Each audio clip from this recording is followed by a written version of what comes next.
우리가 앞에서부터 하나님이 어떤 통로를 통해서 말씀하신다 할 때 하나님은 성경을 통해서, 기도를 통해서, 환경을 통해서, 또한 교회를 통해서 말씀하신다고 나눴는데, 오늘 교회를 통해서 말씀하시는 것을 들을 텐데요.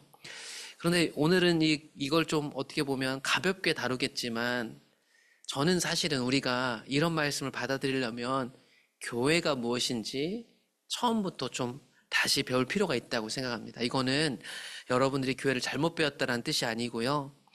우리가 교회에 오래 속하다 보면은 성경이 말하고 있는 교회가 아니고, 교회가 건물과 또한 조직과 제도만 남은 경우로 치닫는 경우가 많아서, 우리가 오랫동안 교회를 다니는 고정관념이 있어가지고, 교회 하면 요즘엔 아무리 교회는 건물이 아니고 여러분들이 교회입니다, 공동체가 교회예요 라고 말을 해도 아, 그런가 보다 하는데, 교회를 이해할 때 선입견들이 있어가지고 성경이 말하는 교회를 설명해 드려도 여전히 그 성경이 말하고 있는 교회의 생명력을 누리려면 좀 더 하나님 은혜 가운데 열려져야 할 부분들이 있는데, 그게 잘 안 되는 것 같아요. 그래서 오해가 있고, 제가 교회에 대해서 좀 더 성경적으로 급진적으로 설명을 할 때 오해들도 많으신 것 같아요. 언젠가 기회가 되면 제가 이 수요일이나 주일 오후에 다루고 있는 본질적인 내용을 끝나고 나면 교회라는 주제를 가지고 한참 동안 좀 나눠보려고 합니다. 오늘 그 교회에 대해서 한참 동안 자세히 나누지 않겠지만, 이 교회를 통해서 말씀하신 하나님에 대해서 오늘 좀 배울 텐데, 교회와의 관계 속에서 우리가 교회잖아요. 우리 공동체라는 교회, 이 그룹 안에서 내가 갖고 있는 책무들이 있습니다. 내 지체로서 역할이 있어요. 그거를 하면서 하나님을 뜻을 이해하는 데 있어서 교회 안에 나와 같이 몸을 이룬 다른 지체들과의 관계가 중요하다라는 것을 오늘 배우게 될 것입니다. 여러분, 교회라는 것은 오늘 뒤에 가보면 알겠지만 예수님의 몸이거든요. 몸이라고 하는 건 살아있는 거예요. 살아있는 거. 살아있는 거라서 살아있는 것을 운용하기 위해서 우리에게 조직과 제도가 생겨납니다. 건물도 필요하고요. 시간도 딱 정확히 정해야 되고요. 거기를 잘 운영하기 위해서 장로님도 필요하고, 직분자도 필요하고, 목회자도 필요하고, 사역자들이 필요한 거예요. 그런데 이걸 다 갖췄다고 해서 생명력이 있는 건 아닙니다. 예수님이 머리 되셔서 그 믿음 안에 우리가 생명력을 가지고 있을 때, 그 생명을 이 땅에서 구현해 나갈 때 우리가 땅이라는 한계 속에 있기 때문에 조직도 필요하고 제도도 필요한 거고, 그 다음에 헌금도 필요하고 건물도 필요한 거지. 이게 순서가 바뀌면 안 되는데 어느 순간 교회하면 목사가 있어야 되고, 직분자가 있어야 되고, 헌금이 있어야 되고, 건물이 있어야 되고, 이게 돼버렸다는 것을 미리 좀 말씀드리니까 좀 고정관념을 깨고 한번 들으려고 해보세요. 다 아시는 말이죠. 이거 모르는 사람 있어요? 교회는 예수님의 몸이다. 우리가 예수님의 몸입니다. 그런데 현대 오늘날 한국교회를 얘기하는 거예요. 우리 한국교회뿐만 아니라 기독교가 전파돼서 오랫동안 이제 나름대로 그 사회에 영향을 끼쳤던 나라들 가보면 현대 교회에 어떤 오해들이 있냐면, 만인 제사장에 대한 오해가 있습니다. 그러니까 특정 어떤 사람이 아니고 우리 예수 믿는 모두가 제사장이야 라고 얘기를 해요. 아, 맞는 얘기예요. 그런데 이거를 자기 권리 주장을 위해서만 쓰고, 그러다 보니 하나님 앞에 각자 내가 어떤 자세로 쓰는 게 중요하지, 이것만을 강조해가지고 교회에 속하지 않으려고 하는 사람들이 많죠. 책임감이 없어요. 교회를 등한시하는 경향이 있습니다. 이게 뭐냐면, 그렇다고 해서 교회 봉사해라, 헌신해라 이런 말씀을 드린 게 아닙니다. 여러분, 오해하지 마세요. 또 이 얘기 들으면 아, 교회 내가 봉사 안 하고 예배 왔다 갔다 하는 것을 얘기하는 것보다 생각하실 분들이 있는데, 그런 뜻이 아니에요.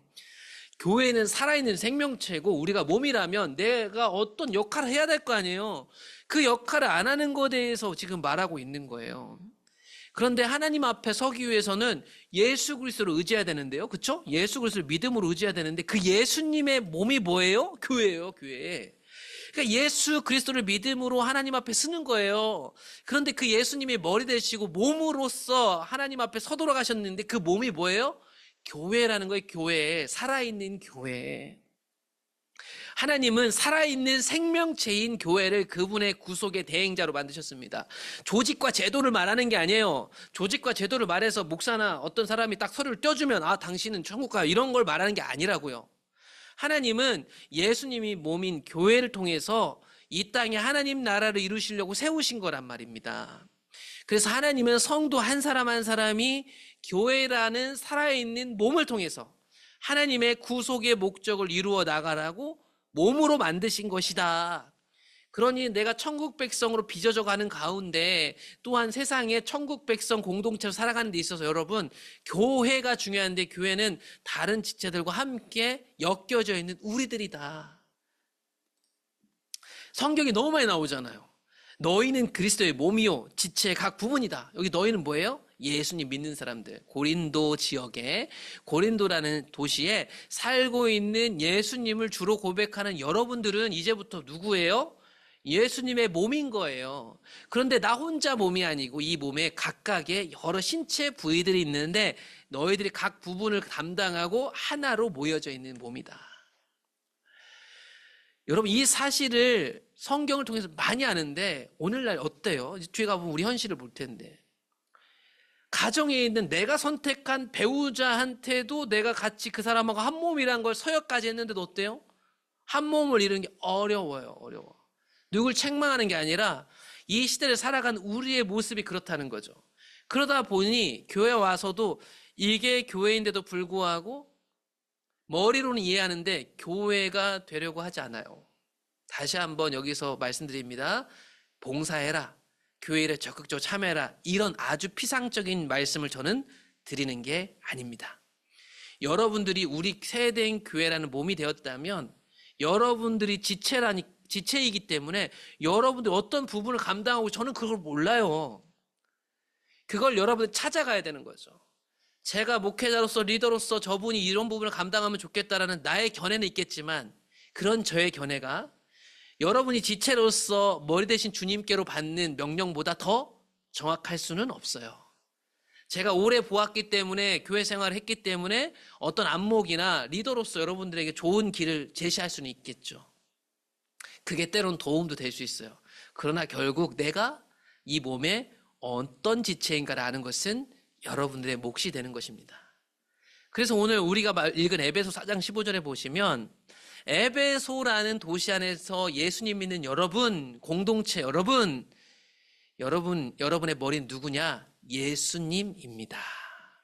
그 예수님을 머리 삼아서 계속 성장하는 거예요. 자라나는 거죠. 모든 일에 예수님처럼 되는 거예요. 그러니까 여러분, 신앙은 정체되어 있는 게 아니에요. 옛날엔 뜨거웠는데 지금은 다 식은 것 같아요. 그거 문제가 있는 거예요. 다른 데서 찾지 마세요. 주님께 붙어 있으면 식을 수가 없어요. 슬럼프는 있을 수 있어요. 넘어질 수 있어요. 도전 때문에 한동안 계속 정체되어 있는 것일 수 있어요. 그런데 예수님이 머리라면 우리는 계속 자라나고 있는 거예요. 이 믿음을 가지고 포기하지 않는 거예요. 에베소 교회의 머리는 예수님이래요. 또한 이 몸을 이루고 있는데 각 지체들이 있는데, 바울이 고린도 교회에 보낸 편지를 보면 각 지체는 하나님이 원하시는 대로 각각 두신 것이다. 그래서 여러분, 하나님이 뭘 원하시는지 아셔야 돼요. 이거 얘기하니까 되게 머리 아파요. 옛날엔 그냥 하나님 원하시는 거는 그냥 목사님 정해준 게 제일 좋아한다니까요.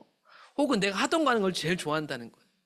제가 2년 반 동안 계속 하는 게 뭐예요? 하나님이 원하시는 게 뭘까요, 여러분? 내가 하던 거라고 계속 하지 마세요. 내가 안 했던 거라고 난 절대로 저희는 안 한다고 하지 마시라니까. 하나님이 원하시는 것을 찾아가는 거예요. 이걸 찾아가시라고 저는 기다리고 있거든요. 이게 사실 저로서는 힘들어요. 제가 누구한테 이거 해달라고 하면 좋죠. 사실은 이걸 찾아가기 때문에 제가 제 아내와 사실은 할 수 없는 일들까지 하고 있는 게 사실 되게 많아요. 저는 사실 그게 버거워요. 육체적으로 버거울 뿐만 아니라 시간이 지나면 지날수록 힘들어요, 사실은. 왜냐하면 제가 하면 안 되는 일이고 제가 잘 못하는 일이거든요. 그런데 제가 목회자이기 때문에, 유급 사역자이기 때문에 제가 여러분들을 기다리는 만큼 제가 그것들 커버하기 위해서 하고 있는 일들이, 자질구레한 일들이 되게 많아요. 저는 그게 사실 쉽지 않아요. 그러니 여러분들도 하나님이 원하시는 자를 찾아가셔서 다른 사람 눈치 보지 말고 예수님 보고 하라고 제가 2년 반 동안 길을 열고 있는 거예요. 여전히 사람들이 그 길을 못 찾으면 교회 전체가 힘들어질 수 있어요. 저를 안 도와줘서 힘들다는 게 아니고 교회는 몸이니까요. 제가 전체를 관할하는 게 아니니까요. 지금도 잘하시는 분들 대부분이에요. 그런데 교회 많은 성도들이 하나님이 원하신 곳을 찾고 내가 어떤 지체인지를 알게 된다면 교회는 더 역동적이고 그 안에서 우리 각자가 자라나는 것을 경험하게 되실 거예요. 다양한 모양이 있어가지고요, 규정 지을 수 없어요. 그래서 고린도 14장에 보면 여러 은사들에 대해서 나와요. 하나님이 각 사람을 지체로서 삼으시고 그 지체가 역할을 잘 감당하도록 다양한 은사들을 주셨다는 얘기가 14장에 딱 나오거든요. 그런데 이게 다 다양한데 신기한 것은 그게 질서 있게 하도록 명령하셨다는 거예요. 질서대로. 나는 이런 지체니까 이렇게 하면 돼, 저렇게 하면 안 돼가 아니라 각자의 특징을 갖고 있으면서도 하나님은 질서의 하나님이시고 하나님은 화목하게 하시는 하나님이니 서로 의지하면서 질서 있게 몸을 이루어가는 것이 교회다. 그러니까 나는 이걸 가졌으니까 이걸 하겠다고 나서지만 다른 지체들과 잘 어울리면서 질서 있게 하는 것이 무엇인지도 교회를 통해서 배워가는 거예요. 고린도에 속한 성도들에게 많은 은사들이 나타났잖아요. 그만큼 또 문제가 많았어요. 그래서 바울은 얘기하는 거예요. 질서의 하나님, 머리 대신 예수님 안에서 한 몸을 질서 있게 이루는 것이 교회다. 참 어렵죠. 내가 잘하는 것만 딱 했으면 좋겠는데 내가 이걸 잘하는데 또 다른 몸의 지체와 우리가 붙어있기 때문에 걸리는 부분들이 반드시 생겨나는데 그거를 주 안에서 질서 있게 하는 것이 교회다. 그것을 위해서 예수님이 십자가를 지시고 우리 가운데 성령을 보내셨다. 각 사람에게 성령을 나타내심은 유익하게 하려 하심이라. 이 유익은 고린도전 12장, 13장, 14장을 다 보시면 교회 공동체의 유익을 위해서 우리에게 성령을 나타내신다는 것을 알 수 있습니다.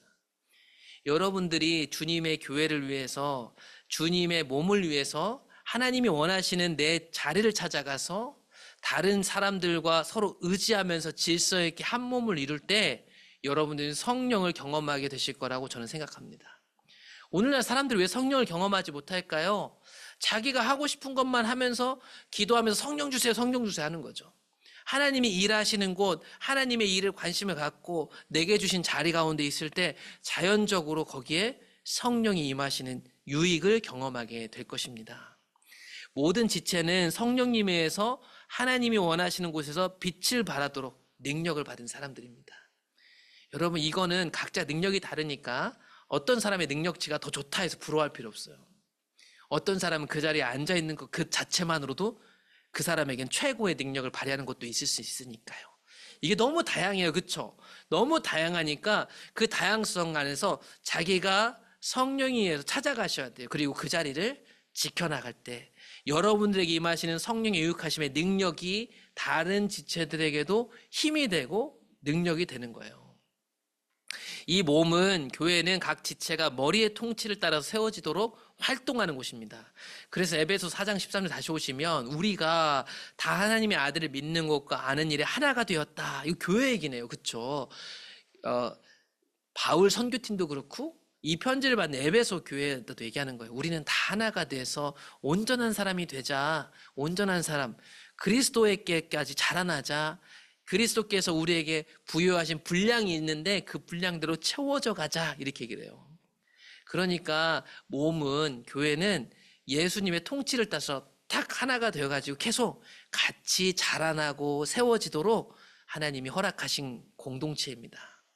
그래서 여러분 사실 인정하고 싶진 않겠지만 하나님 우리를 상호 우존적인 존재로 만드셨어요. 교회 생활을 하다 보면 나랑 맞는 사람이 있고 나랑 상극인 사람들도 있는데 모든 지체들도 그렇죠 사실은. 그런데 그 가운데 주님이 머리시라면 그 상극임에도 불구하고 그거를 드라마틱하게 하나로 만들어내시는 하나님의 역사를 경험하면서 원수마저도 사랑한다는 말씀이 가짜가 아니구나. 그건 그저 듣기 좋으라고 한 말씀이 아니라 교회 생활하면서 원수가 생기고 갈등이 생기지만 우리를 떼어낼 수 없는 관계로 만들어내신 예수님의 십자가를 통해서 우리는 진짜 사랑을 경험하는 거예요. 여러분, 그게 몸의 생명을 경험하는 것입니다. 그것이 교회예요. 여러분, 인정하고 싶지 않겠지만 우리는 서로가 반드시 필요합니다. 그러므로 내가 이제 이 몸의 공동체에 속했다라고 한다면 이 몸된 교회 안에서 일하시는 하나님을 볼 수 있어야 돼요. 때로는 내가 보지 못하고 내가 모르는데도 전반적으로 교회를 운영하는 사람들 경우에는 하나님이 일하시는 걸 알아야 함께 끌고 갈 수 있고 또 누군가는 따라오면서 공동체 안에서 일하는 하나님을 발견하게 되는 거예요. 바울은 교회 안에서 각 지체를 세워나가는 것을 자신의 사역으로 여겼습니다.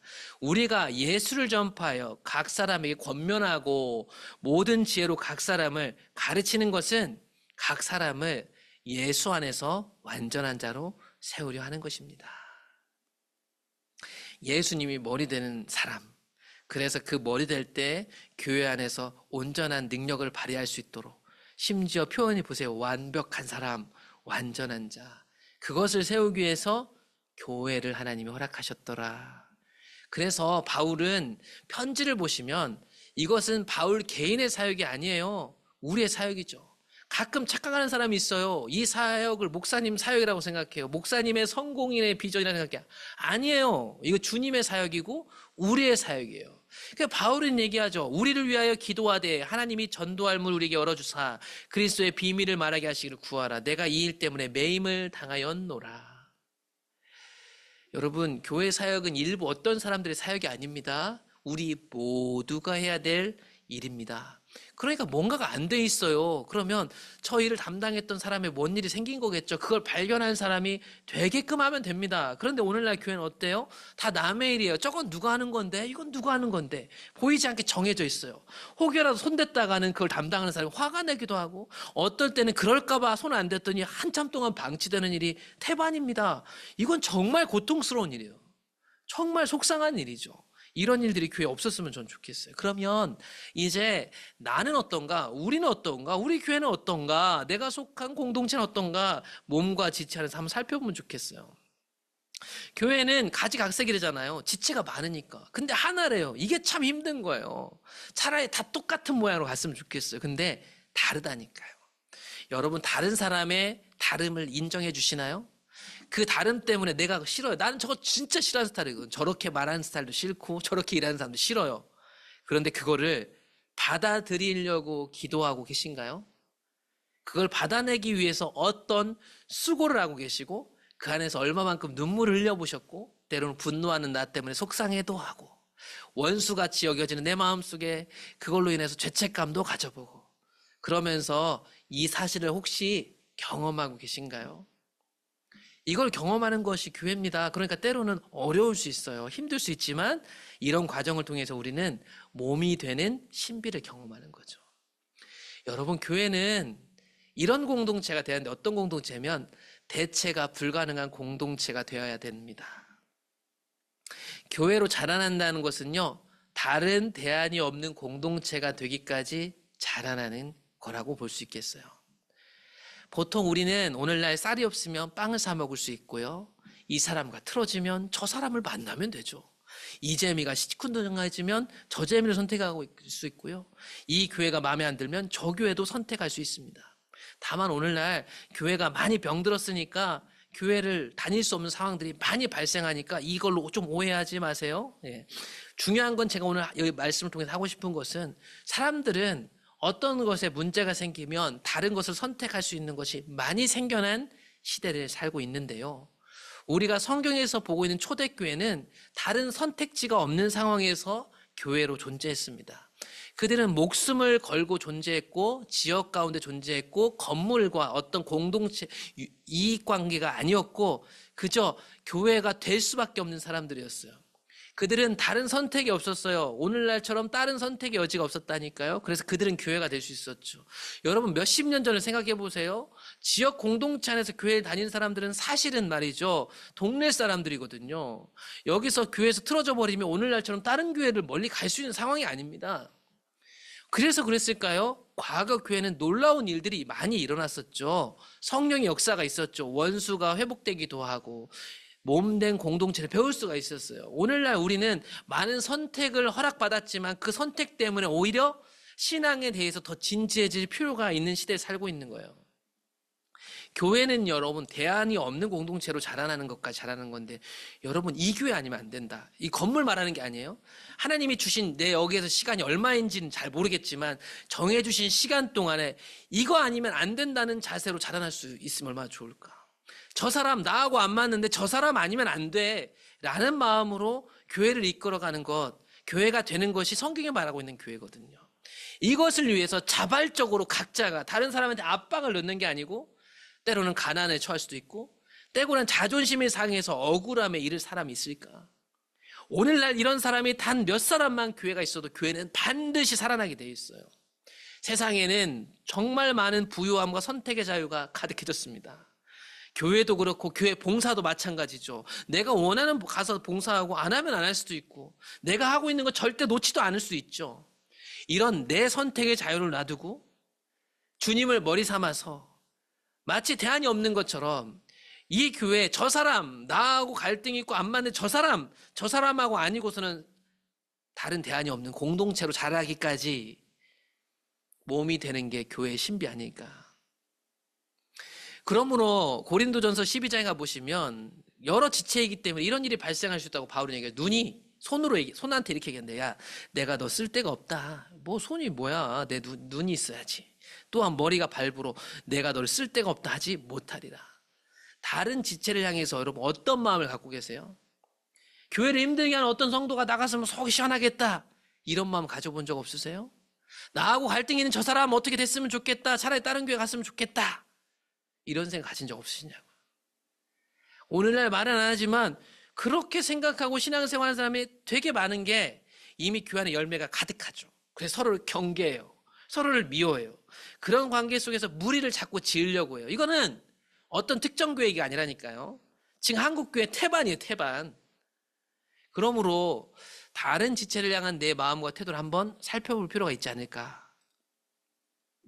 이 몸된 교회의 신비가 있는데요. 22절에 보면 그뿐 아니라 약하게 보이는 몸의 지체가 도리어 욕이 나더라.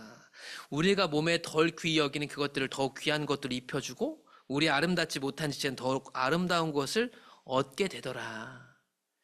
여러분 우리가 필요 없다고 생각했고 나를 끌어내리는 사람이라 생각했던 그 사람이 교회에 되게 중요한 역할을 할 사람일 수도 있습니다. 그걸 누구로부터 배워야 될까요? 머리 대신 예수님으로부터 배워야 되겠습니다. 우리의 아름다운 지체는 그럴 필요가 없느니라 오직 하나님이 몸을 고르게 하여 부족한 지체에게 귀중함을 더하여서 이 몸의 신비를 허락하셔가지고 반전을 허락하셔가지고 조금 부족해 보이더라도 그것 가운데 서로 너는 부족하네. 넌 나갔으면 좋겠어. 이런 분쟁이 없도록 만드셨다. 그럼 어떻게 만드셨을까? 서로 같이 돌보게 하셨다. 서로 같이 돌보게. 여러분 교회는 서로를 세워가는 곳입니다. 서로를 감시하고 서로를 끌어내리고 내 힘 자랑을 하고 나는 필요한데 너는 문제가 있어 라고 하는 곳이 아닙니다. 그거 다 아시잖아요. 이거를 외면하시면 안 되고 이거를 내 삶에 한번 붙여볼 필요가 있겠습니다.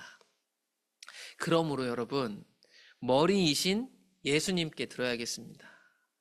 내 말에 동조해주는 나의 어떻게 보면 편협함에 내가 다른 사람과 함께 돌보는 과정 가운데 힘들어서 포기하려고 하는 것을 옆에서 도와주려고 하는 다른 사람들의 소리에 귀를 기울이지 말고 머리이신 예수님께 듣기 위하여 애써 보십시오. 참 어렵겠죠? 잘 안 들릴 수도 있고 억울할 수 있겠지만 예수님이 오셔서 그 말씀을 해주시면 우리는 견딜 수 있지 않을까. 또한 여러분들 옆에 있는 사람들 도움이 여러분은 반드시 필요하다는 걸 아셔야 돼요. 사람들이 갈등이 생기면 저 사람 없어도 돼 라고 생각하지만 그렇지 않아요. 그 사람이 그 자리에 있는 것 자체가 이 몸된 교회에 큰 도움이 될 것입니다. 그러므니 도움받기 위해서 이렇게 하라는 얘기가 아니라 각자의 역할이 있으니 각자를 향한 내 마음 태도를 먼저 살폈으면 좋겠다. 각 지체는 여러분의 역할을 감당해야만 합니다. 그러니 저 지체가 이걸 하네 저러고 하는 것보다 저는 내 역할을 감당할 수 있었으면 좋겠어요.